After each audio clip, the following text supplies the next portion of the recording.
is it that we don't learn about this stuff in school? Why aren't we taught about our endocannabinoid system? Why don't we learn about plant medicine and the benefits of things like terpenes?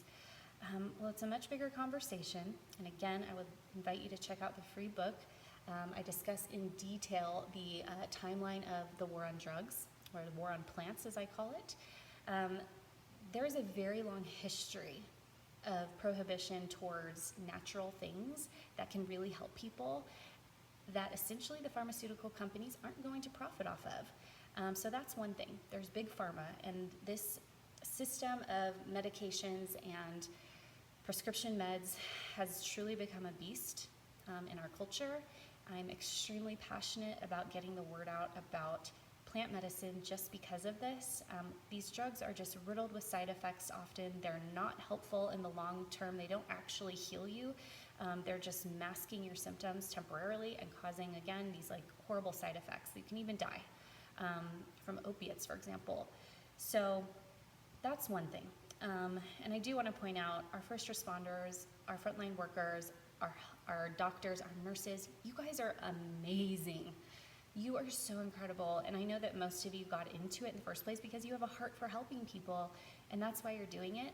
And I just want to point that out, that it's not the people, it is the system, the big pharma system, and really truly what's behind that system, because we have no human enemies. It's a power of evil that has brought us to this place.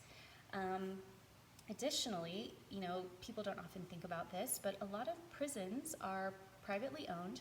They are for profit, and so keeping these plant medicines illegal allows those institutions to lock up a lot of people for non-violent drug offenses, even just possession of marijuana, for example.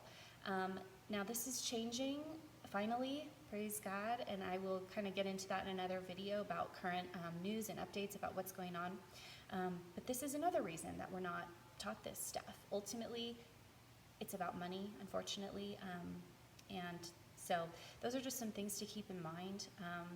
But again, behind all of this, there is a much greater power going on, a struggle, a fight, a spiritual battle happening.